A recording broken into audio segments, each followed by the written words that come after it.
ya kamu akan melatahi, ya kamu akan mengikuti tradisi orang-orang yang datang sebelum kamu, orang-orang sebelum kamu. Siapa mereka? Al-Yahud wan Nasara. Nah, demikian ikhwan fillah. Azani Allah jami'an. Jadi di sini hadis ini menjelaskan kepada kita bahwa kaum muslimin tidak dibenarkan dan dibolehkan bertabarruk dengan perkara-perkara seperti pohon, bebatuan, gua atau apapun bentuknya, bukit ya, atau apa saja ya dijadikan sebagai bahan untuk tabarruk, apalagi kuburan ya, seperti sekarang ini banyak kuburan-kuburan yang dijadikan sebagai bahan ataupun tempat untuk tabarruk ya. Mereka datang ke kuburan itu meminta kepada penghuni kuburan itu yang sudah mati tidak berdaya, tidak dapat memenuhi permintaan mereka sebenarnya, lalu mereka duduk di situ, beribadah di situ dan memohon keberkahan di situ kepada penghuni kubur tersebut. Nah, ini adalah perbuatan asyirku wal iyadu billah. Ikhwan fillah. Nah, kemudian hadis yang kelima dan keenam, bahayanya berdoa kepada selain Allah Subhanahu wa taala. Nah, ini termasuk syirkut dakwah. Ya, kemarin kita sudah belajar ya menjelaskan tentang ya salah satu bentuk syirik yaitu syirkut dakwah. Ya, berdoa kepada selain Allah Subhanahu wa taala. An Ibnu Mas'ud radhiyallahu anhu anna Rasulullah sallallahu alaihi wasallam qala man mata wa huwa yad'u min dunillah wa huwa yad'u min dunillahi niddan dakhala an-nar. Barang siapa yang mati dalam keadaan dia memohon kepada selain Allah, ya, meminta dan memohon kepada sekutu selain Allah Subhanahu wa taala, dakhala an-nar, maka dia akan masuk neraka. Nah, Allah mengatakan innahu may yusyrik billah faqad haramallahu alaihi al-jannah wa ma'wahu an-nar wa ma lidh-dhalimin min ansar. Sesungguhnya orang-orang siapa saja yang berbuat syirik, maka Allah haramkan atasnya surga, tempatnya adalah neraka, ya, dan tidak akan ada penolong bagi orang-orang yang berbuat syirik.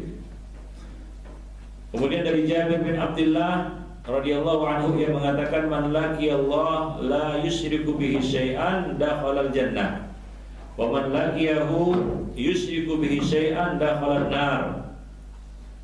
Jabir meriwayatkan barang siapa dari Nabi sallallahu alaihi wasallam, hadis ini diriwayatkan oleh Imam Muslim, barang siapa yang bertemu Allah Subhanahu wa taala tidak berbuat syirik, tidak sekalipun ya tidak berbuat syirik kepada Allah, maka dia akan masuk ke dalam surga.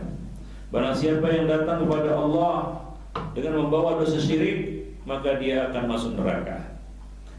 Dosa syirik adalah dosa yang sangat besar. Allah tidak akan mengampuni dosa syirik. Inna Allah la yaghfiru an yushraka bihi wa yaghfiru ma duna dzalika liman yasha. Allah tidak akan mengampuni dosa syirik dan akan mengampuni dosa-dosa selain itu, di bawah itu bagi siapa yang dikehendakinya, yaitu bagi orang-orang yang datang kepada Allah dengan membawa dosa syirik.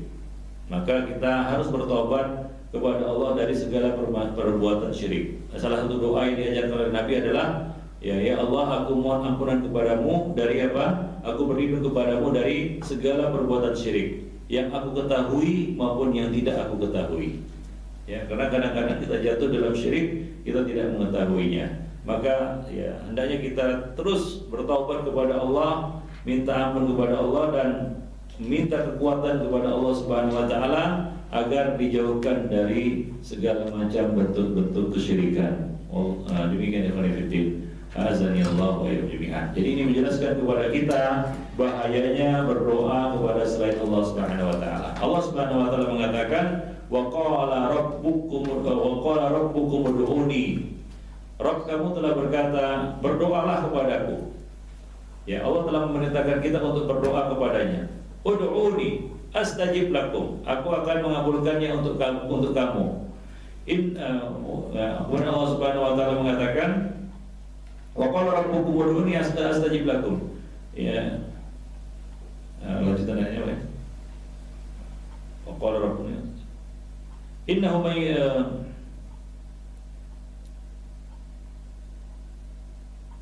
siapa yang ingat ayatnya? Lanjutannya.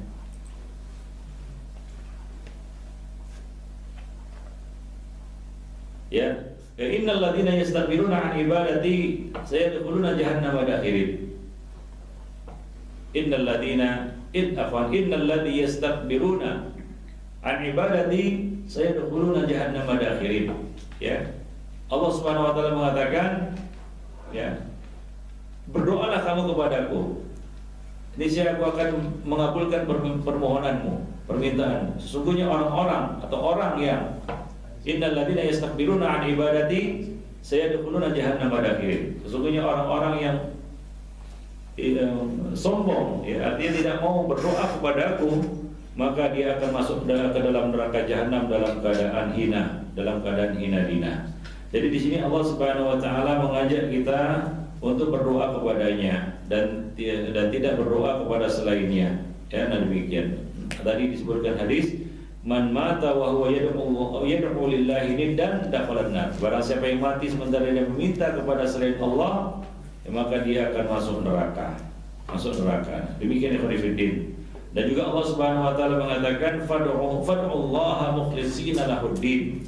Berdoalah kamu kepada Allah dengan mengikhlaskan agama ini untuknya. Ya walau karihal kafirun. Nah jadi ikhwan fillah azani Allah wa jami'an, hadis ini menjelaskan kepada kita tentang bahayanya memohon dan meminta kepada selain Allah Subhanahu wa taala, dan ini termasuk syirkul dakwah yang mengeluarkan pelakunya dari Islam dan termasuk syirkul akbar, ya, syirik yang besar. Kemudian hadis yang selanjutnya, hadis yang ke-7 dan ke-8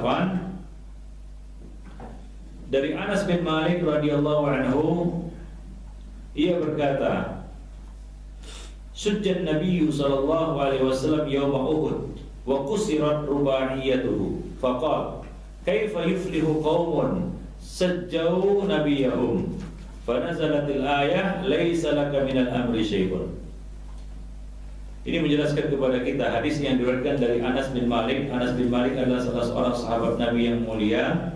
Ya, dia berkhidmat menjadi khadim Rasulullah sallallahu alaihi wasallam dia selama 10 tahun. Ya. Dan dia banyak meriwayatkan hadis-hadis Nabi sallallahu alaihi wasallam. Ya, lebih kurang ya 1200 hadis yang diriwayatkannya dari Nabi sallallahu alaihi wasallam. Dan dia wafat pada tahun 100 ada yang mengatakan 108 Hijriah, ada yang mengatakan 100 Hijriah, ada yang mengatakan 90 Hijriah. Ya, dan beliau wafat pada usia ya lebih kurang di atas 100 tahun, ya, di Basrah, di kota Basrah. Nah, Anas bin Malik meriwayatkan kepada kita, ya, dia berkata, Sujjan Nabiyyu sallallahu alaihi wasallam yauma Uhud, bahwa Nabi terluka, ya. Sujja artinya adalah terluka, dikatakan terluka kepala. Sujja biasanya digunakan untuk ya luka di bagian kepala. Ya, luka di bagian kepala disebut sujja. Ya. Nah, di bagian kepala. Nah, demikian. Dan juga boleh kadang-kadang digunakan juga untuk luka di bagian tubuh yang lainnya. Nah, pada hari pada saat perang Uhud, Rasulullah sallallahu alaihi wasallam terluka. Ya, wa qusirat rubaiyatuhu, dan patah gigi rubaiyah beliau. Ya, rubaiyah itu adalah ya gigi ya setelah tadi ya, yaitu gigi seri beliau. Ya, setiap manusia ada 4 gigi seri, kan begitu ya. Nah, yaitu atas bawah, 4. Nah, demikian. Dan salah satu dari gigi seri beliau itu patah. Maka beliau pun berkata, kaifa yuflihu qaumun sajjau nabiyahum, bagaimana mungkin satu kaum itu akan beruntung ya apabila mereka melukai nabi mereka. Ya, bagaimana mereka dapat hidayah? Maka turunlah firman Allah Subhanahu wa taala, fanazalatil ayah laisa laka minal amri syai'un. Urusannya bukan terpulang kepadamu. Ya, engkau tidak punya keputusan di dalam menentukan hidayah. Ini menunjukkan kepada kita bahwa apa?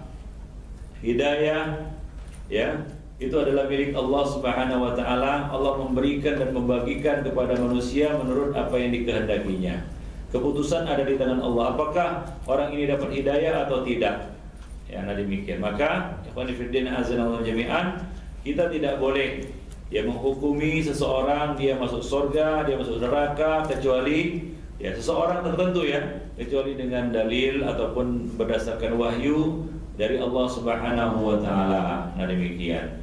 Dan kita tidak boleh juga menghalangi manusia dari hidayah dengan mengatakan kamu tidak akan dapat ampunan, kamu tidak akan masuk surga. Nah, ini tidak boleh. Ada seorang yang berkata kepada saudaranya, sungguhnya Allah tidak akan, demi Allah Allah tidak akan mengampunimu. Maka Allah Subhanahu wa taala mengatakan, "Man yata'alla alayya alla aghfira li fulan." Siapakah yang bersumpah atas namaku bahwa aku tidak akan mengampuni si fulan, sungguh aku mengampuninya dan menyeretmu dan melemparkanmu ke dalam api neraka.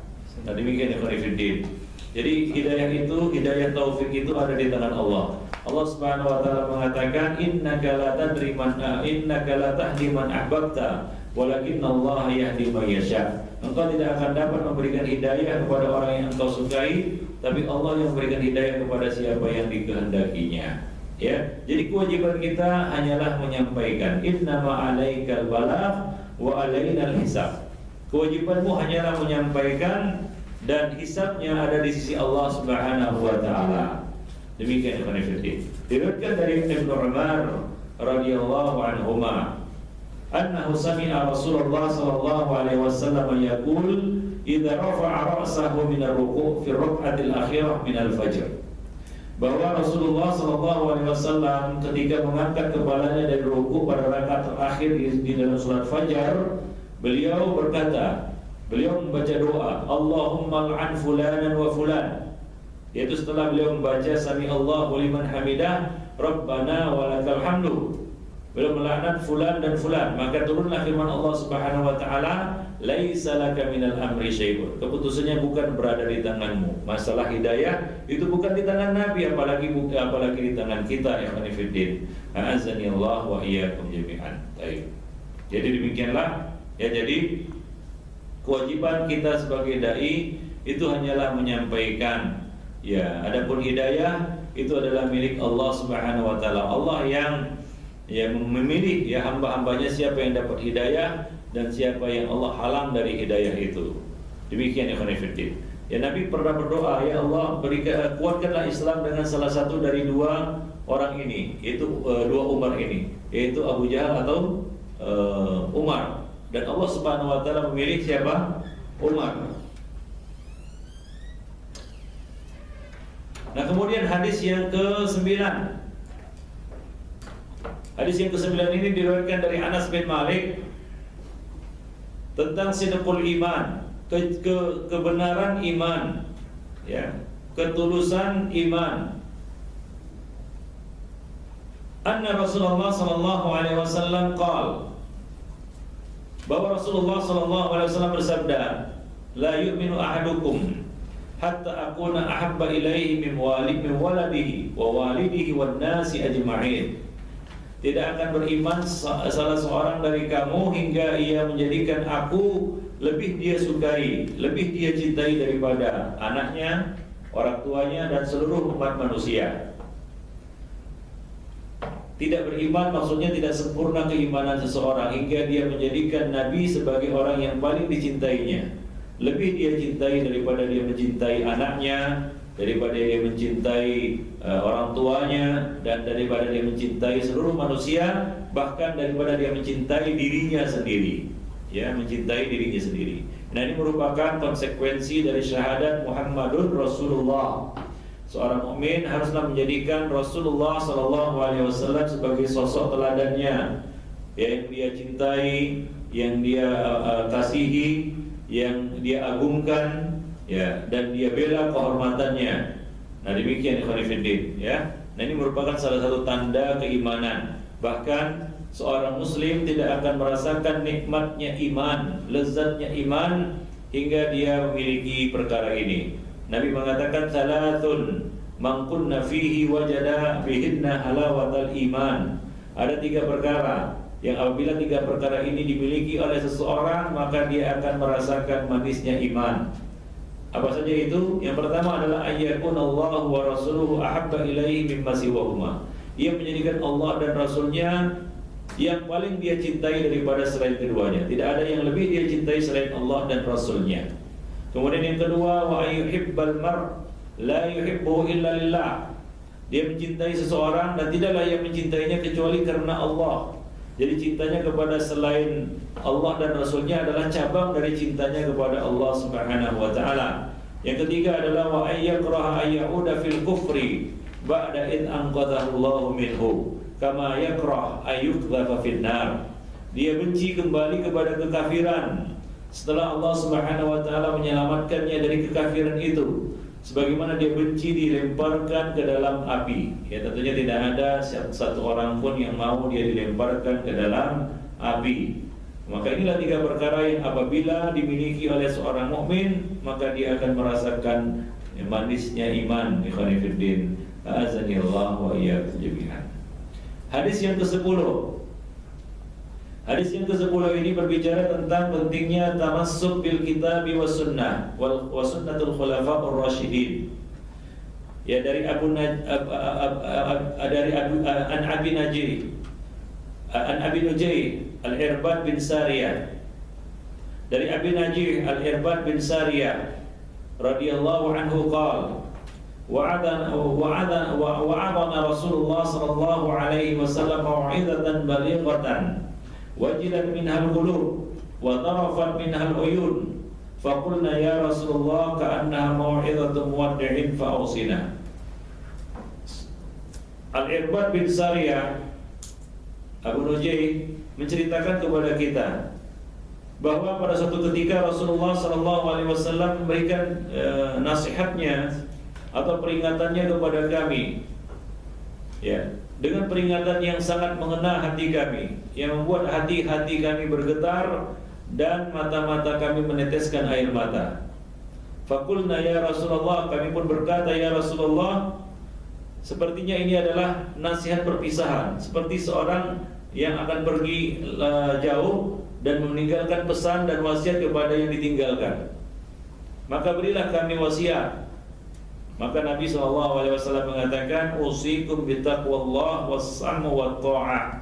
Aku pesan kepada kalian semua agar bertakwa kepada Allah Subhanahu wa taala dan senantiasa mendengar dan taat, patuh dan taat. Kepada siapa?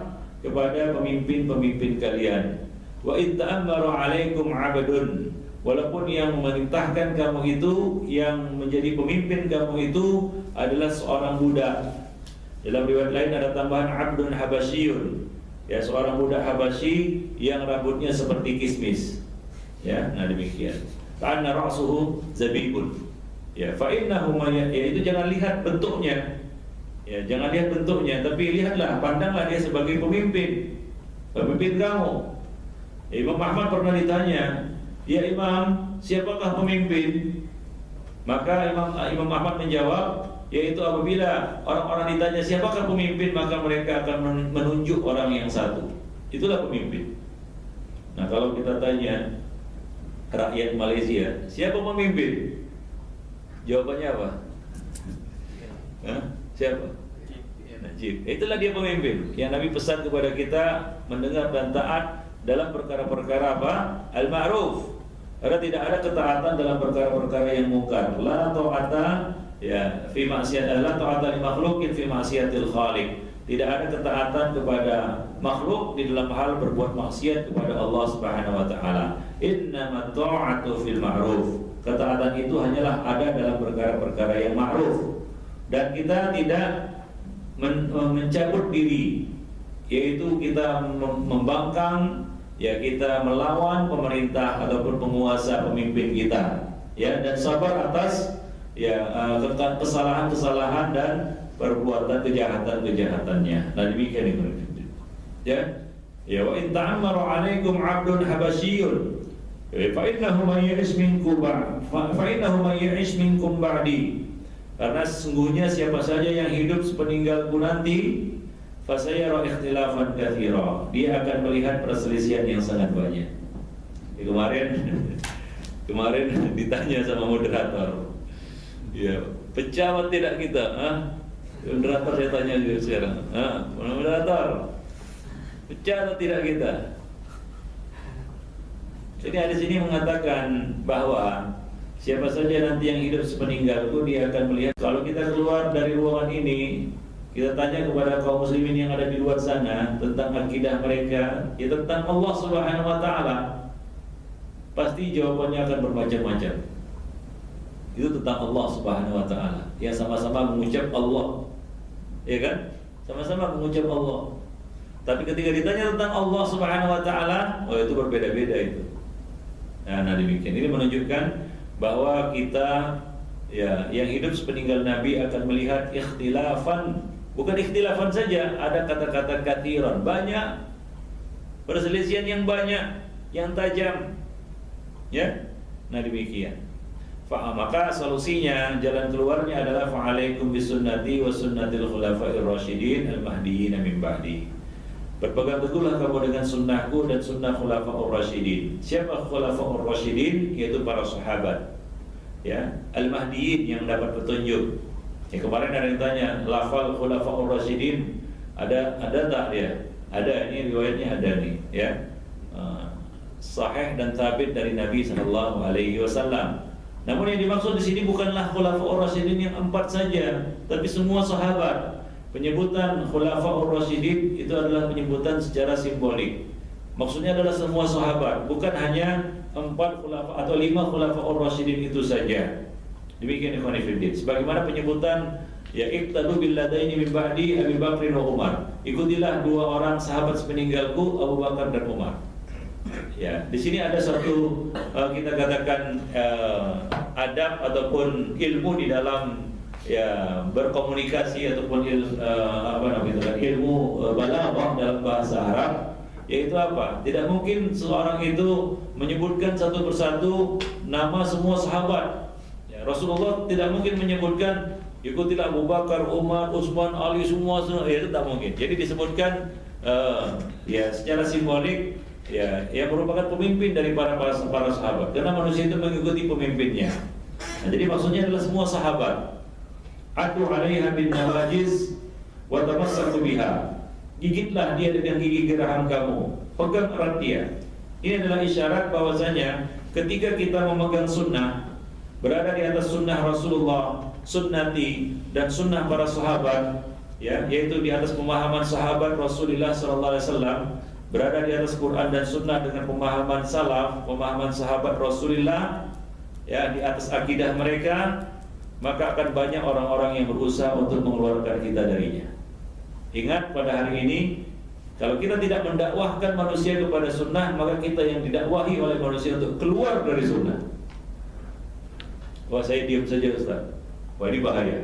Berapa banyak orang yang diam, ya, artinya apa? Abstain lah gitu ya. Wah, saya diam saja lah. Saya nanti dia tak sampai menang gitu.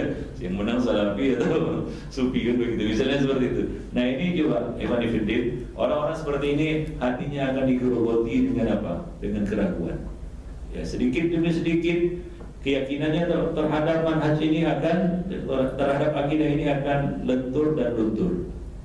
Dan pada akhirnya dia akan mengatakan, wah, kamu orang-orang salafi janganlah mengaku yang paling benar. Sufi itu benar juga dia. Akhirnya apa nih? Luruh dia, luruh. Tahu luruh? Seperti musim luruh ini, atom kan gitu ya. Luruh, tahu luruh ya? Gugur sedikit demi sedikit, akhirnya gundul, selesai.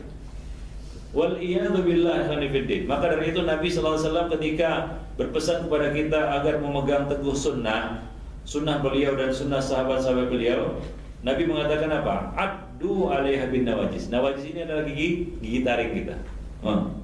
Supaya apa? Supaya tidak mudah ditarik, dirampas oleh orang lain. Tamassaku biha, pegang erat dia. Kita pegang erat, erat gini. Kalau kita pegang gini jatuh dia. Enggak direbut orang, jatuh sendiri. Ya, apalagi banyak orang-orang yang akan merebutnya dari kita. Bukan ingin memilikinya, tapi sekedar, ya hanya sekedar ingin benda ini lepas dari kita.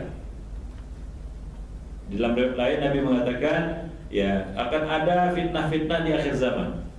Ya, saya tiada nasi zaman, ya akan datang kepada manusia satu zaman, ya kathura fihal fitan, akan banyak di dalamnya fitnah-fitnah, godaan-godaan yang akan mengeluarkan manusia dari agama. Al-qaimu ala dinihi kal-qabilul jamar. Orang-orang yang memegang teguh agama mereka pada saat itu seperti memegang bara api. Pernah pegang bara api? Sunnah itu harus dipegang. Tapi panas dia seperti bara api. Kenapa panas ya? Kalau kita memegang sunnah begitu, banyak orang yang menyerang kita, mengatai kita Wahabilah, inilah, itulah, kan begitu ya. Ya, di keluarga sendiri nanti akan dikucilkan, ya, akan diperangi, kan begitu ya. Di masyarakat apalagi, kan begitu ya. Wah, di kampung banyaklah tantangan-tantangannya pasti. Karena kalau tidak ada tantangan, kita perlu mempertanyakan dakwah kita benar atau tidak, kan begitu ya. Karena Ustaz, apakah kita cari musuh? Tidak, kita tidak cari musuh. Ya, tapi manifidin sunnatullah. Ya, coba lihat para nabi. Para nabi, tidak ada satu nabi pun yang diutus oleh Allah Subhanahu wa taala melainkan pasti ada musuh-musuhnya. Bukankah demikian? Yang menolak dan menentang. Itu sudah sunnatullah. Maka tak mungkin kita mendakwahkan manusia kepada sunnah tapi tak punya musuh. Kita bukan cari musuh, tapi akan ada orang-orang yang akan memusuhi kita. Seperti itulah sunnah yang telah dilalui oleh salaf kita, mulai dari nabi, sahabat, tabi'in sampai sekarang ini. Jadi janganlah berharap berangan-angan kita mengikuti sunnah, mendakwakan manusia kepada sunnah tapi gak ada musuh. Mustahil. Itu adalah hil yang mustahil. Terbalik. Ya balik sendiri aja. Itu hil yang mustahil, pasti ada. Maka Nabi SAW mengatakan addu alaiha bin nawajiz. Gigit dia dengan gigi geram kamu dan pegang dia erat-erat. Walaupun ya kita harus memegangnya seperti memegang bara api. Panas tapi jangan dilepas. Karena kalau dilepas apa? Dia akan hilang dari kita. Ya, dia akan lenyap dari kita. Demikian ikhwan fillah, azani Allah wa iyyakum jami'an. Wa iyyakum wa muhdatsatil umur. Dan ingat, berpegang kepada sunnah itu tidak akan mungkin, ya tidak akan mungkin sempurna tanpa menjauhi bid'ah-bid'ah. Kita bicara sunnah saja, jangan bicara bid'ah, tak mungkin ya Khalifidin. Ya, benda itu kena dibicarakan, disampaikan juga supaya manusia tahu bahaya dari khuturah dari bid'ah. Maka Nabi selalu menyandingkannya, menyebutkannya secara bersamaan. Alaikum bisunnati, ya, kemudian apa? Iyyakum wa muhdatsatil umur. Nabi mengatakan apa? Afdalul hadis kitabullah wa syarrul umuri muhdatsatuha. Jadi selalu disebutkan kedua hal ini, pentingnya memegang sunnah dan menghindari bid'ah. Kemarin kita belajar usul sunnah. Poin pertama apa? At-tamassuk bima kana alaihi ashabun Nabi sallallahu alaihi wasallam, al-iqda'u bihim. Yang ketiga apa? Wa tarkul bid'ah, dan meninggalkan semua bid'ah. Jadi memegang sunnah itu tidak akan sempurna dan tidak akan benar. Sekali lagi, tidak akan benar tanpa meninggalkan bid'ah. Tidak mungkin kita dapat memegang sunnah dengan benar tanpa meninggalkan bid'ah. Maka di sini Nabi mengatakan iyyakum wa muhdatsatil umur fa inna kulla bid'atin dhalalah. Karena semua perkara bid'ah adalah sesat. Ini juga kita ambil kaidah bahwa tidak ada bid'ah yang baik. Ya, kemarin kita juga mempelajari usul sunnah Imam Ahmad. Poin yang kelima apa? Yaitu apa? Wa kullu bid'atin fahiya dhalalah. Itu poin yang kelima. Dan semua bid'ah itu hukumnya adalah sesat. Itu yang bicara bukan saya, tapi Imam Ahmad. Nah, betulnya beliau mengetahui makna dari hadis Nabi ini ya. Nah, demikian. Walaupun sebagian orang mengatakan berusaha untuk menakwil ya sabda Nabi ini. Nah, ini sudah kita bahas kemarin ya. Silakan merujuk kembali apa yang sudah kita sampaikan kemarin berkaitan dengan masalah ini. Jadi tidak perlu kita ulang kembali di sini. Nah, inilah hadis yang kita katakan ke-10, pentingnya bertamasuk, wajibnya kita bertamasuk dengan Alkitab dan As-Sunnah serta As-Sunnatul Khulafaur Rasyidin. Kita lanjutkan hadis yang ke-11. Hadis yang ke-11 adalah ya, hadis Abu Hurairah radhiyallahu anhu, anna Rasulullah sallallahu alaihi wasallam qala. Dari Abu Hurairah radhiyallahu anhu. Abu Hurairah adalah seorang sahabat Nabi yang mulia, as-sahabiyul jalil, hafizus sahabah, sahabat yang paling banyak, saya katakan paling banyak menghafal hadis-hadis Nabi. Ya. Orang-orang ada yang menyebut namanya Abdullah bin Sakhar, ada yang mengatakan Abdullah bin Ghun, ya, dan ada yang mengatakan yang lainnya. Ya. Beliau termasuk seorang sahabat Nabi yang didoakan oleh Nabi Shallallahu Alaihi Wasallam. Apa itu doanya? Yaitu menghafal hadis-hadis Nabi Shallallahu Alaihi Wasallam. Dan doa Nabi itu betul-betul terkabul. Beliau adalah sahabat yang paling banyak meriwayatkan hadis dari beliau. Nah demikian, itu Abu Hurairah radhiyallahu anhu. Nah, beliau meriwayatkan anna Rasulullah sallallahu alaihi wasallam qala, bahwa Nabi sallallahu alaihi wasallam bersabda, innallaha yardha lakum thalathan wa yaskhatu lakum thalathan. Allah meridhai bagi kamu 3 perkara dan membenci, memurkai 3 perkara bagi kamu.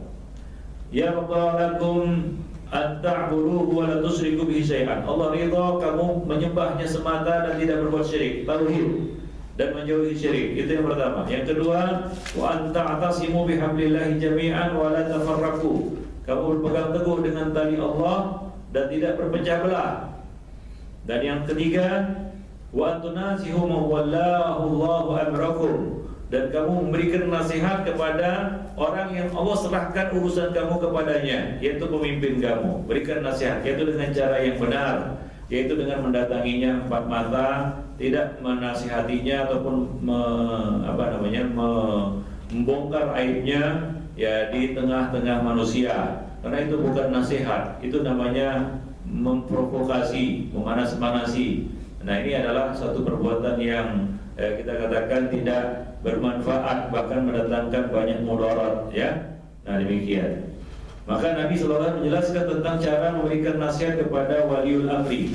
Yaitu apa? Jika kamu ada suatu perkara yang ingin disampaikan kepada waliul amri, maka datangilah dia, ketuk pintu rumahnya, dan nasihatilah dia 4 mata. Nah demikian, karena hal itu lebih menjaga bagi dirimu dan juga bagi dirinya.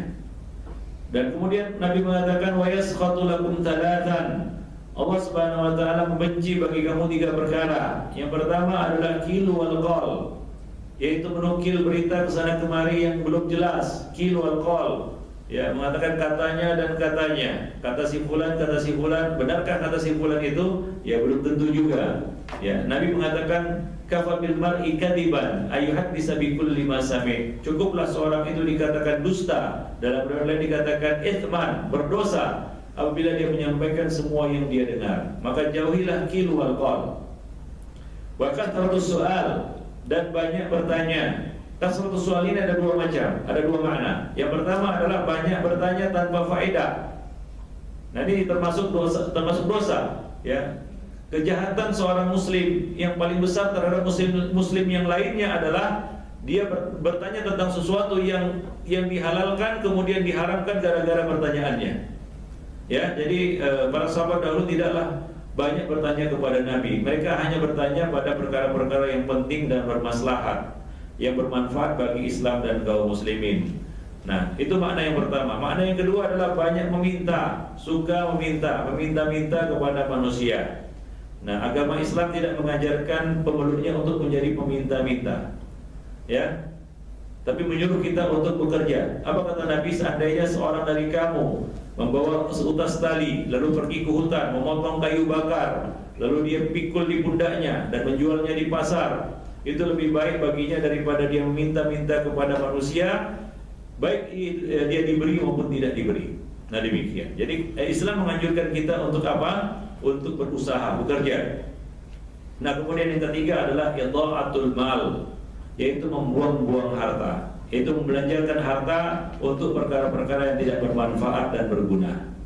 Demikian ikhwan fillah. Itu 3 perkara yang disukai oleh Allah dan 3 perkara yang dibenci oleh Allah Subhanahu wa taala. Hadis yang selanjutnya itu hadis yang ke-12.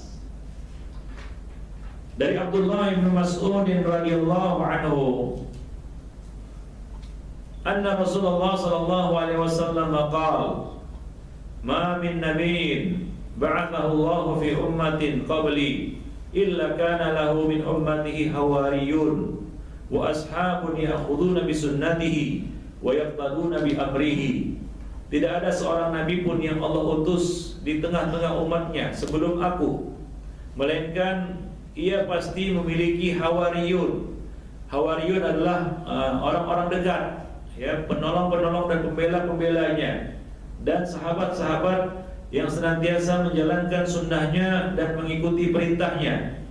Summa innaha takhlufu min ba'dihim khulufun. Kemudian setelah itu akan datang orang-orang atau generasi-generasi sesudah mereka, yaquluna ma la yaf'alun.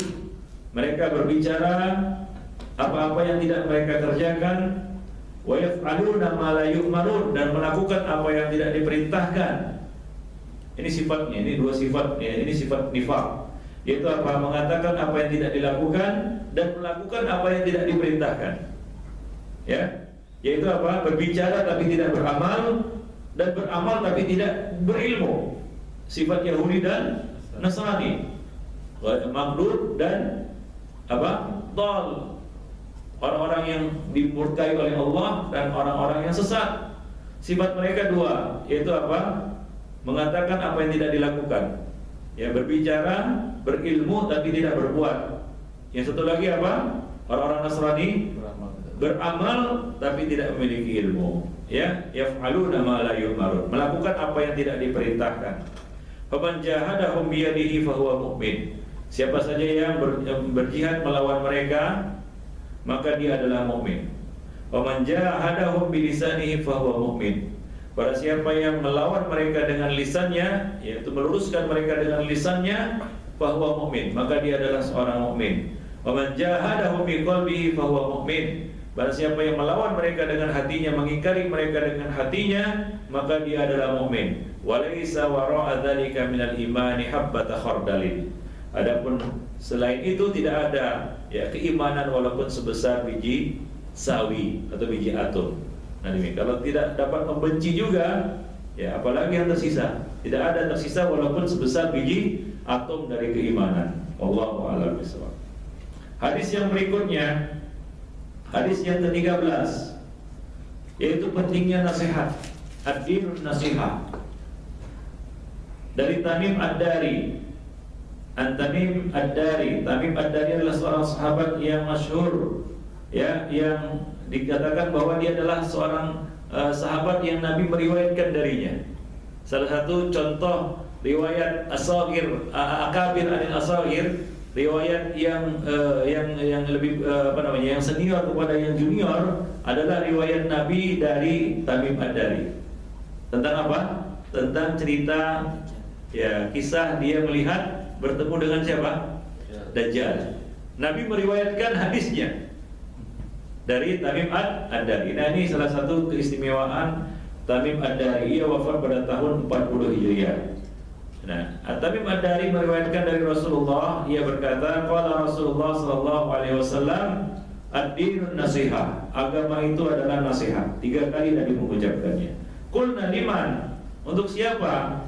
Maka Rasulullah sallallahu alaihi wasallam mengatakan, lillah.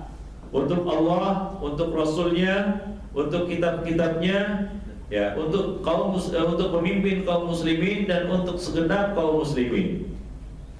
Nah, ini apa maksudnya an-nasihatu lillah? Nasihat untuk Allah. Nasihat untuk Allah Subhanahu wa taala. Maknanya adalah al-imanu bihi, yaitu beriman kepada Allah Subhanahu wa taala. An-nasihatu lillah, nasihat kepada Allah Subhanahu wa taala. Nasihat itu artinya ketulusan. Ketulusan hamba kepada Allah Subhanahu wa taala dengan mengimaninya. Mengimani semua yang disampaikan oleh Allah Subhanahu wa taala kepadanya, baik itu berupa wahyunya di dalam Al-Qur'an maupun di dalam sunnah. Mengimani nama-nama dan sifat-sifatnya, ya, dan melaksanakan hak-haknya. Ini maksud dari an-nasihatu lillah, memberikan nasihat kepada Allah Subhanahu wa taala. Kemudian nasihat li kitabihi, nasihat kepada kitab-kitabnya atau kitabnya, itu beriman kepadanya. Mengimani bahwasanya Al-Quran adalah kalam Allah yang diturunkan dari Allah Subhanahu wa taala, ya, bukan makhluk. Wa annahu la ya'tihi al-batil min baini yadayhi wa la min khalfihi. Tidak ada kebatilan di dalamnya baik dari depan maupun dari belakang, yang Allah Subhanahu wa taala turunkan kepada umat manusia, jin dan manusia.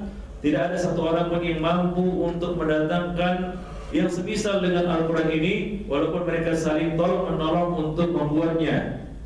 Nah, dan juga dengan mengagungkannya, membacanya dengan sebenar-benar bacaan, ya, tilawatuhu haqqa apa-apa yang ada di dalamnya. Nah, itulah dia nasihat li kitabillah. Kemudian nasihat li Rasulillah, maksudnya adalah dengan mengimani beliau, mengimani apa-apa yang beliau bawa, apa yang berita yang beliau sampaikan, menjalankan perintah yang beliau perintahkan, ya, melaksanakan perintah-perintah beliau dan menjauhi apa yang beliau larang dan beliau benci. Nah, ini merupakan nasihat li Rasulillah sallallahu alaihi wasallam. Nah, kemudian nasihat li a'immatil muslimin, nasihat untuk pemimpin kaum muslimin. Nah, ini sudah dijelaskan sebelumnya, ya, bagaimana cara yang benar di dalam memberikan nasihat kepada kaum muslimin. Kemudian yang terakhir adalah an-nasihah li ammatil muslimin, nasihat untuk segenap kaum muslimin, yaitu selain dari para pemimpin tadi, yaitu segenap kaum muslimin. Ya, merupakan salah satu di antara hak muslim atas muslim yang lainnya adalah memberikannya nasihat apabila ia meminta nasihat.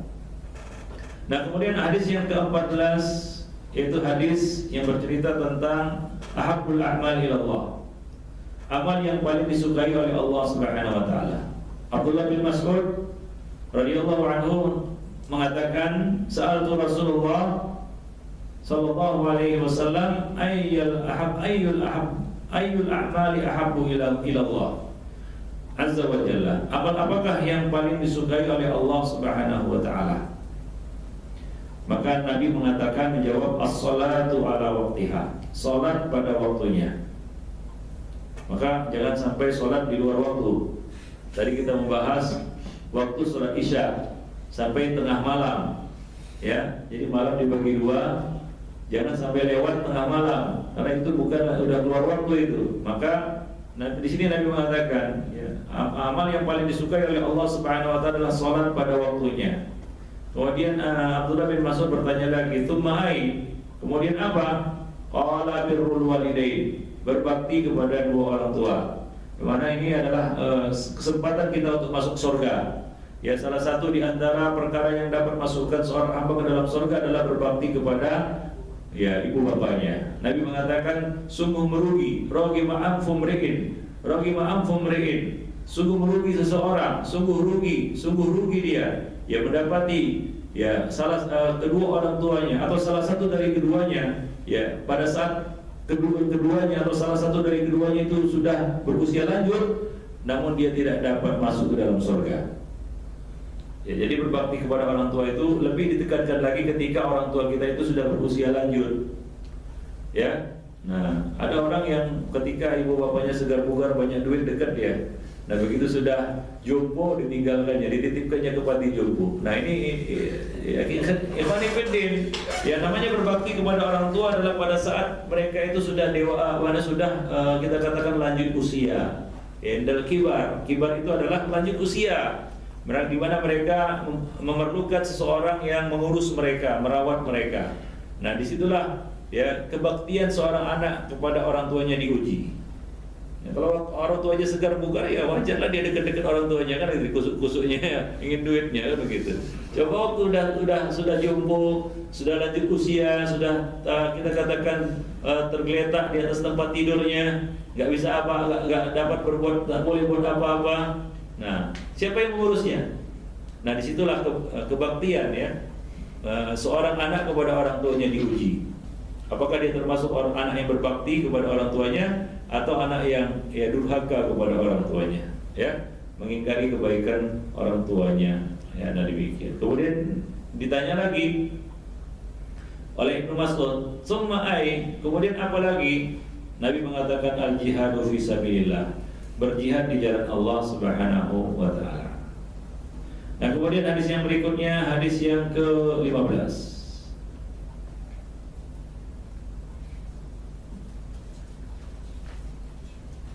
Ini panjang hadisnya.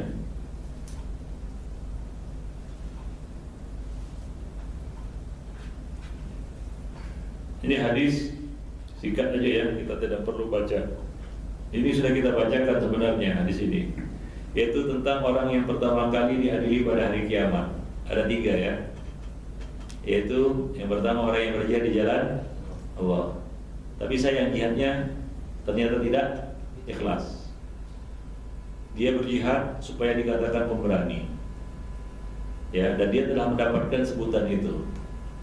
Coba lihat, orang ini bukanlah tidak beramal, orang ini beramal dan amalnya itu berat. Apa amalnya? Jihad. Jihad sampai mati. Bukan jihad gak mati kan gitu ya, jadi tukang jihad tapi jadi tukang masak di belakang gitu. Ya datang musuh berondokan gitu ya, bersembunyi. Tidak, dia berjihad sampai mati. Mati itu artinya meregang nyawa. Itu apa? Meregang nyawa itu artinya sekarat. Pernah sekarat? Belum kan? Waduh. Kata Nabi seperti kambing diguliti. Nah orang ini ya berjihad di jalan Allah sampai mati dia. Amal yang besar, luar biasa. Ya, ini menunjukkan bahayanya riya. Ya, ternyata dia melakukan itu bukan untuk Allah, bukan karena Allah, tapi untuk mendapatkan sebutan yaitu apa? Pemberani, jago, hero. Akhirnya dia diseret dan dilemparkan ke dalam api neraka. Waliyadzubillah. Orang kedua yang akan diadili pertama kali pada hari kiamat adalah seorang yang menuntut ilmu dan mengajarkan ilmunya, seorang alim, seorang qari.